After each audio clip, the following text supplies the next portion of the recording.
Hey guys, it's C, the self-made trophy wife. Today we're talking about inventory. Doesn't it look fun and beautiful and colorful? Yes, it sure does. If you're new to my channel here, what I talk about is Amazon FBA and how to build your own brand. But today we're going to be focusing on how to store your inventory here at home. So if you're interested, stay tuned.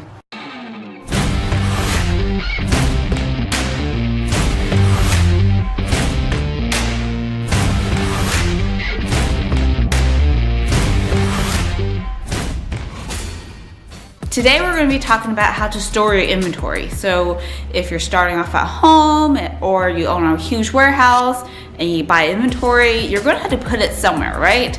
So that's exactly what we're going to be doing today. I just bought a whole bunch of inventory and it just got shipped here, and I had to figure out where I was going to put it, how I was going to store it, and what I was going to put it in and stuff like that. So I'm going to be showing you guys my thought process behind storing my inventory and how I'm doing and the containers I'm putting it in and where I'm putting all this stuff in my house. So I hope this is very helpful for you guys who are starting off at home, and let's jump in. A majority of my inventory is actually in my garage right now, and this is where we are. It's really cold in here, but as you can see, I have all these scrunchies right here, and I have to organize them in some sort of way. So right now, this is how they come in these poly bags. And I have 60 different colors in these. It's 100 pieces of each color. So I have 6,000 of these scrunchies that I need to organize. I need to organize them and put them up on the shelf and make it look good. So that is my process right now. So I found these containers off Amazon. I really didn't want to spend that much on containers. I originally wanted like the plastic drawer ones where you just kind of pull out the drawer. It'd just be easier that way, but they were so expensive, I really didn't want to spend that kind of money. So I was thinking about getting like 60 different cardboard boxes and putting them in there. I want to separate all the colors out, but with the cardboard boxes, I wouldn't be able to see the colors of them, and that was really important for me.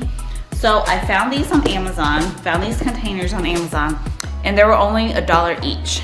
These are pretty big. Well, I say pretty big, but these basically, I figured they would fit 100 of my scrunchies in there. And so I got 60 of these. It was only like $60, and they're made in the USA. The lid comes off just like this. And what I plan to do was I plan to number each one of them 1 through 60. So I'm going to be making labels for each container. Each number is related to a certain scrunchie color.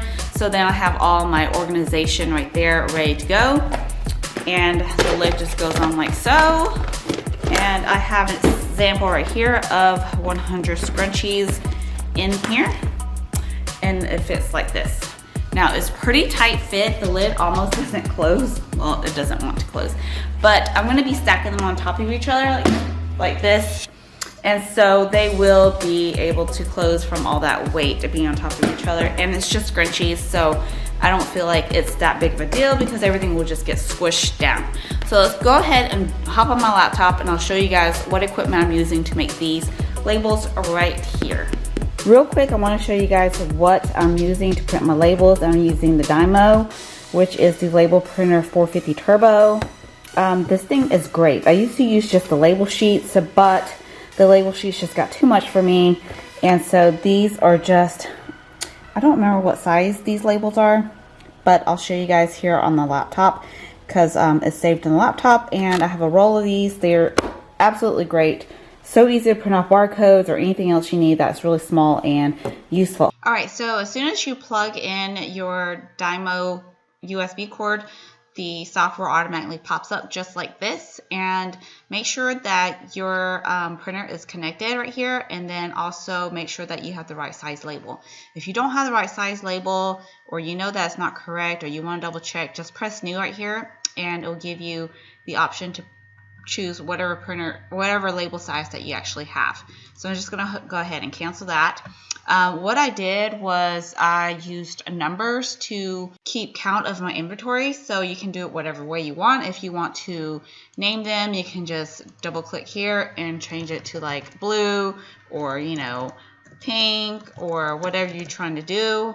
You can also add barcodes to the items if you want to.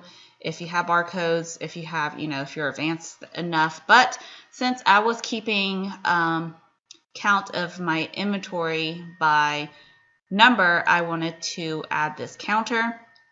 And basically you can start at number 1, and I'll just show you guys real quick. So I want to start off at number 1.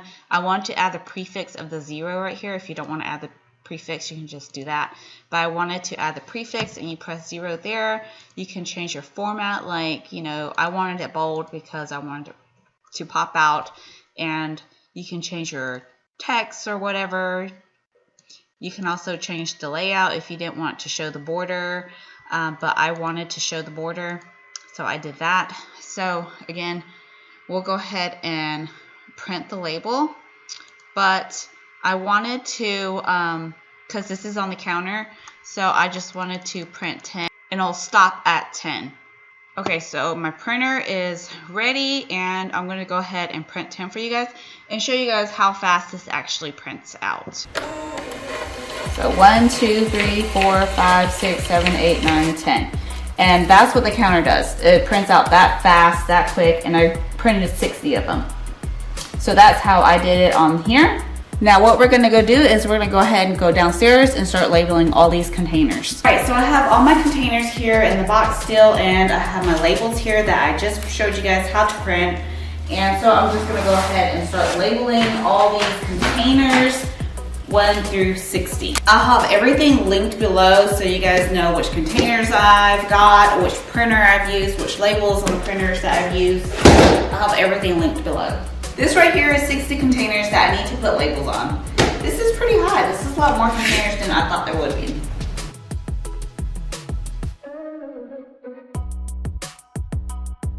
We're here in my garage, and I brought out all the totes, so I had to find the matching numbers for each tote and put all the spreadsheets inside and then storage them on this shelf. So this plastic shelf I got from Sam's. It was $40. Lowe's actually had them for cheaper, so you can go to Lowe's. I think Lowe's had them for like $35. But yeah, they're just plastic shelves. There's 1, 2, 3, 4, 5 shelves that you can put your inventory on. And so that's why I chose these. And I think these plastic bins can fit a few of them stacked on there. So I'm trying to stack at least 3 bins on there. And it might be able to do it. I don't know. We'll find out.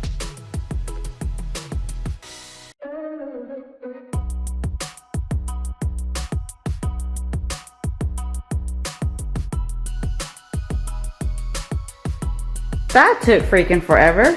So I got all of them in their containers, and now I just need to put them here on the plastic shelf.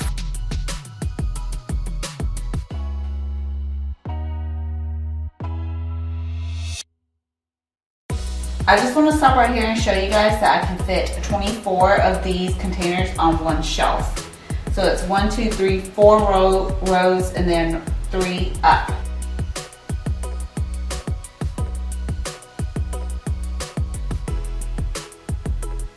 All right, guys, it's finally done, and whoo, we got 1, 2, 3 shelves full. It looks great. It looks great. Let me show you guys a close up of this.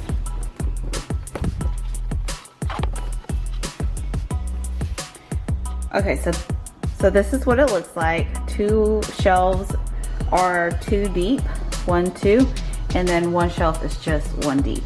But it looks great. Everything is labeled and organized.